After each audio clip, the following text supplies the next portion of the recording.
Hello everyone, take two. I did a video, I don't know, 10-15 minutes, and apparently I was sideways. But when I looked at the camera, I wasn't sideways. So can someone just leave a comment and tell me if this is the right alignment? Because I'm a perfectionist, I have to do the video again now.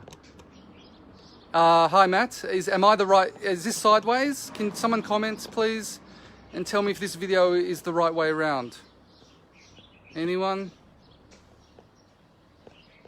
Anyone? I need a comment, because I sure as hell don't want to do the entire video again.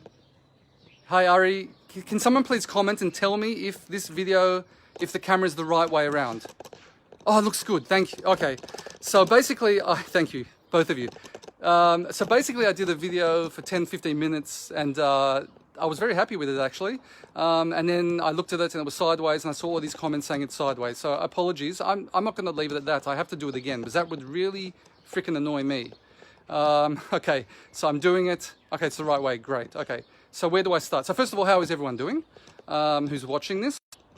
We're doing okay here in Israel. Certain restrictions are being loosened. I've already got one kid back at school. I have another kid going back next week, and I hope everyone is definitely doing well. For me, I mean, I wouldn't say I'm flourishing, but I mean, you can see that my hair at the moment is flourishing a bit too much. Looking forward to a haircut. By the way, if you saw the last video, some of these comments are going to be a repeat, so I'm sorry about that. But I'm still trying to be as spontaneous as possible. Man, that was freaking annoying that happened, huh? Yeah, so it's definitely been an interesting week here for me. First of all, I don't know if you guys caught the video that I did with my friend Hollywood actor Mark Pellegrino. You have to check it out, because this guy is not your typical Hollywood actor. He's a real decent guy.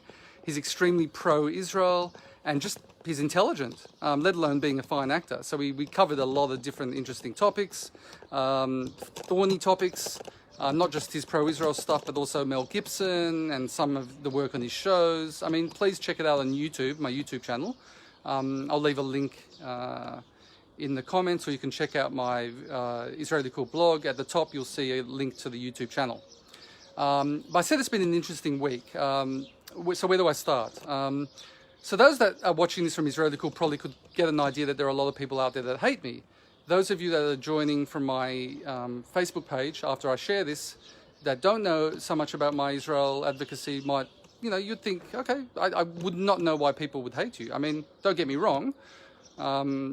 You know, I'm not the best person in the world, but I'm surely, you know, I'm an affable sort of guy. I'm Australian, I'm pretty easygoing, dubious sense of humor at times, but, you know, you wouldn't expect that there'll be the sort of vitriol leveled against me that there is. So what am I talking about?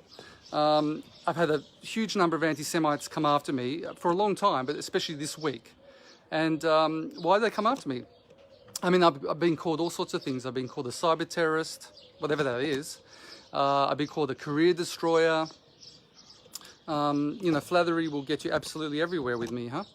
But why are they attacking me? Well, the reason is simple, because I expose their anti-Semitic postings on social media. And, you know, I've come under some criticism. Obviously, I mean, not obviously, I'll get to that in a minute. But, you know, some pro-Israel people have said, why are you giving this scum more airtime? You know, you're giving them attention.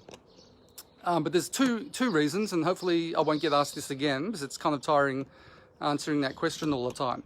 The two main reasons. One is that, you know, being the child of a Holocaust survivor, my late father was born in Germany. When I say Holocaust survivor, he actually was blessed to have left in '38, right before the war started. You know, his parents saw the writing on the wall, but his whole family was pretty much decimated, besides immediate family members and a few others. So, you know, that's always stayed with me, and I've had a real bee in my bonnet, a real sort of determination to fight anti-Semitism. And we can fight anti-Semitism. We can make life hell for the anti-Semites. And legally, of course, I only would ever do it within the law. Why should they have carte blanche just to spew their filth? And we're not just talking about, it's not just a freedom of speech issue. They, in many cases, create an environment where there's real terror attacks, real, you know, killings, like you've seen in the States and in Europe. They incite and they create this environment where Jews are killed. So there is something we can do, and that's what I'm trying to do. I'm very proactive. I believe with my Israel advocacy, it shouldn't just be hasbara, which is explaining, not just to be Ida. Hey, Ida, I'm doing something. Photobombed by Ida. Anyway, so basically, where was I? So I think we need to fight back, because it's more than just a freedom of speech issue. And the second reason, and make life hell, and make sure there's ramifications to what they're doing. The second thing that, the second reason I do it is that I try to show this phenomenon of anti-Zionist, not anti-Semite. This is a phenomenon whereby people pretending just to be anti-Israel are actually, they're really, it's all predicated on their Jew hatred, and they claim that they're not really hating Jews, but they really do, and it's all to do with that. So I think that's really important, because this is a new strain of anti-Semitism, and invariably when you see someone who, and I'm not talking about just criticism of Israel, I'm talking about this vehemently not thinking that Israel should even exist as a Jewish state. So I think these are two very important objectives in in shining a light on this phenomenon, and I really want to try to take the lead in doing this.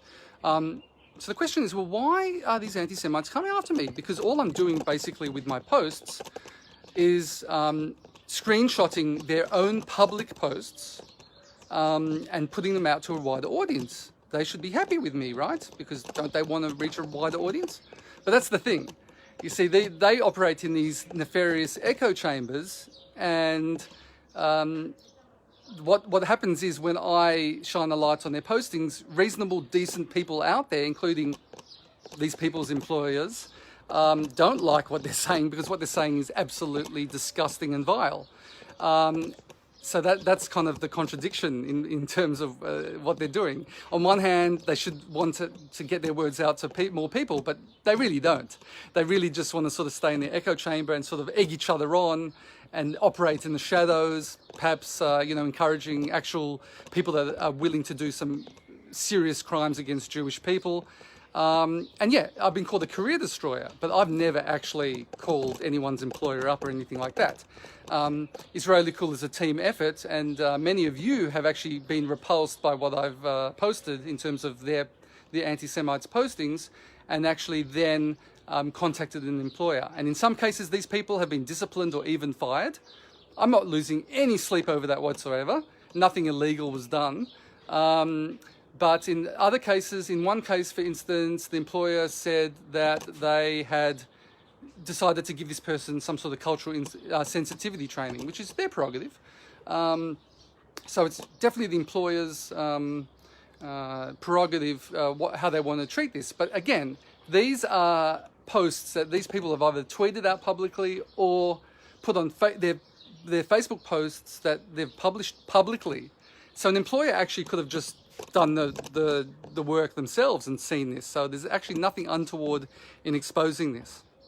But again, these people are cowards, and they don't want their posts to see the time of day, or to be under the sun. So as I said, I'm proud of what I'm doing, and I encourage anyone that wants to do something similar to do it. If you don't have the stomach for it, because let's face it, there can be a personal toll to this. I don't remember if I've mentioned it now or in my previous version of this, which was Sideways. They've even come after my dear late wife Ahava and said some horrible things about her. I mean, these are people that don't have any scruples. That's hurtful, I have to admit. When they attack me, I can handle that.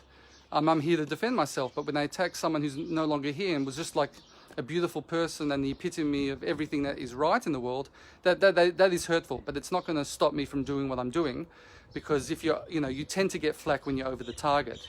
They're also going, this Ariana Love, the person that wrote this post and did a video about me, she is trying to get the international hacktivist group Anonymous to bombard SAP Israel, although I worked for SAP Labs Israel, which is a different company, but nevertheless, bombard them with mail saying all sorts of things.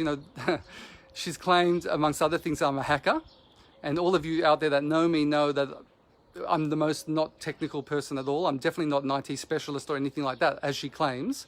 I couldn't hack myself out of a paper bag, and the truth is I wouldn't hack even if I had those skills, because I don't believe in it from an ethical standpoint, and I'm a man of principle. So yeah, all sorts of lies about me. She also has claimed that I live in illegal occupied territories. Well, those that know me know where I live in Israel. Even under, I mean, I won't get into my issue with the term occupied territories, which I don't think that those are occupied, they're disputed. I won't get into that. That could be another fireside chat. But basically, yeah, I've lost my train of thought. Basically, I don't obviously live in a occupied or disputed territory. I live in Israel proper, even though, again, I don't like that term. So again, just flinging mud and lying about me and just trying to do the most damage possible and get a whole international anonymous hacktivist group to bombard a place that I don't even work at anymore. It's not going to do any harm to me, and I feel bad if they do that, and there are people at SAP whom I dearly love, and I loved working there for so long, have to deal with this annoying aspect. But do I regret what I'm doing? Absolutely not. As I said, it means that I'm doing something good. So guys, one other thing I wanted to, again, I'm so confused because I did a similar video and now I'm redoing it, so I don't know if I'm repeating myself, but I don't think I'm repeating myself in this video. I just wanted to say I've decided to go, last week I spoke about the name of this, so it's going to be Fireside Chat in the end, because that's sort of general kind of catch-all name. There was some, I thought of barbecue and A, but that would have to be a Q&A. But if I ever do a Q&A, then it would be a barbecue and A edition. I had some great suggestions from some of you. I think Josh was it. He said something like, I have a beef with. And then someone else said barb and skewer, which I very much like, but that sort of sets an expectation that I'm going to be very acidic, not Hasidic. But, you know, sometimes I might just want to be a bit more chill and not be so vitriolic in what I'm talking about. So, yeah, I've gone with Fireside Chat. And hopefully I didn't mention that at the beginning of this particular video and the previous version only. Okay, so I guess that's it for now. I'm pleased that this particular version has come out the right way and not sideways. Apologies for that. Last week I got the comment that I was a bit shaky, and I know I was putting my finger in front, so now I'm using a sort of a tripod, which makes it much easier to balance this. So thanks for that recommendation, but when I used the tripod the first time, apparently something went wonky with the alignment and I ended up sideways, and I just deleted the video and said, you know what, I'm going to do this again. Okay, so that's what I wanted to get off my chest this week. To all my friends and good people, good decent people, Shabbat Shalom, have a great weekend. To the anti-Semites out there, I hope you don't rest for a second, have a terrible weekend. You can call me all sorts of names. You might want to call me a bad boy, because what you're going to do when I come for you. Bye, everyone.